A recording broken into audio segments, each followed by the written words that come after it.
નમસ્કાર મિત્રો અને વડીલો, તમારું બધાનું ગુજરાતી સ્ટોરી ચેનલમાં સ્વાગત કરું છું. બાપુજીએ પુત્રને કહ્યું, મારો પલંગ રૂમમાં નહીં ગેલેરીમાં રાખી દે. પુત્રની વહુએ કહ્યું, આટલી સુખ સગવડતા વાળો રૂમ આપ્યો છે, છતાં ગેલેરીમાં કેમ રાખો છે?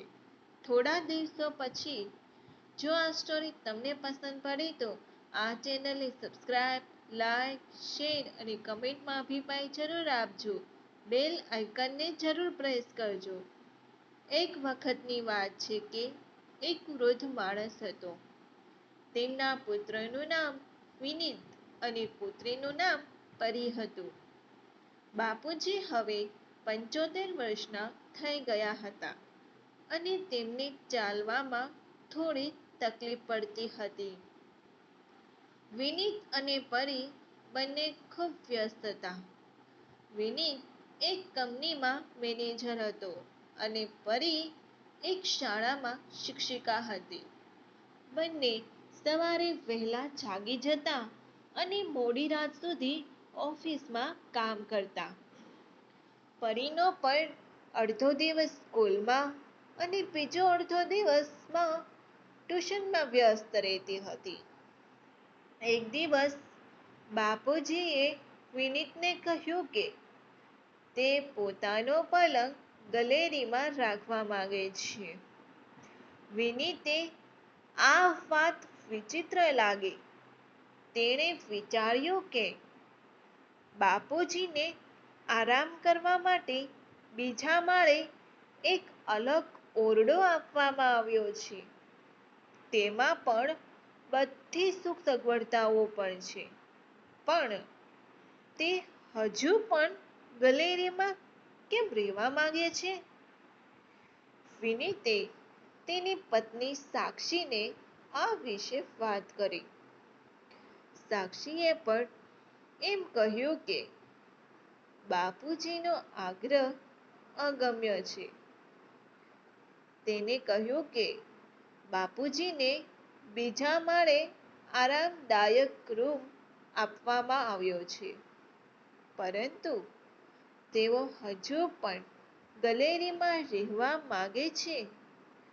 વિનીતે વિચાર્યું કે બાપુજી બીમાર છે. જો તે એવું ઈચ્છતા હોય તો આપણે તેનું પાલન કરવું જોઈએ. આથી તેણે બાપુજીનો પલંગ ગેલેરીમાં રાખ્યો. હવે બાપુજી ગેલેરીમાં રહેતા હતા. તે સવારે ઉઠીને ગેટ સુધી ફરવા પણ જતા હતા. લોનમાં રમતી વખતે પોતાના પુત્ર સાથે વાતો કરતા. ક્યારેક તે વિનીતને તેની મનપસંદ ખાણીપીણીની વસ્તુઓ લાવવાની વિનંતી પણ કરતો. એક દિવસ વિનીત ઘરે આવ્યો ત્યારે તેણે પુત્ર વ્યોમનો અવાજ સાંભળ્યો.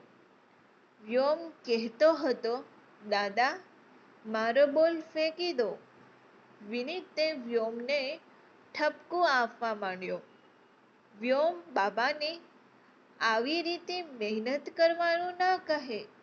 તે વૃદ્ધ માણસ છે.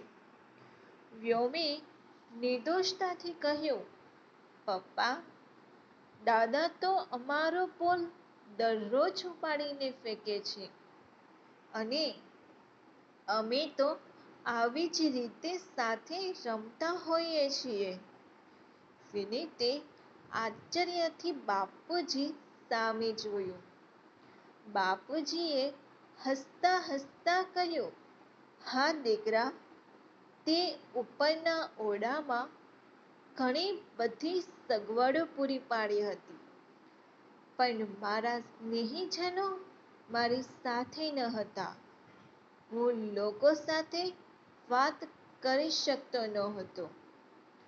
પલંગ ગેલેરીમાં પડેલો હોવાથી બહાર નીકળતી વખતે વાતોચીતો થાય છે અને તમે લોકો બેઠા છો તેમ સાંજે વ્યોમ પરી સાથે વાતો થાય છે.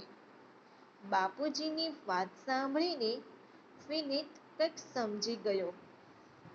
તેણે વિચાર્યું કે કદાચ વૃદ્ધોને ભૌતિક સુખ સુવિધાઓ કરતાં તેમના પ્રિયજનોની સંગતની વધુ અસર હોય છે. વડીલોને માન આપો, તેઓ આપણી ધરોહર છે.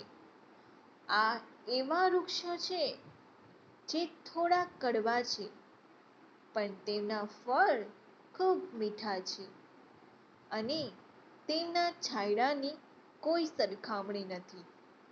જો આ સ્ટોરી તમને પસંદ પડી હોય તો દરેક લોકો સાથે શેર કરજો. આવી સ્ટોરી સાંભળવા માટે આ ચેનલને સબસ્ક્રાઇબ, લાઈક, શેર અને કમેન્ટમાં અભિપ્રાય જરૂર આપજો. સાંભળવા માટે તમારો આભાર.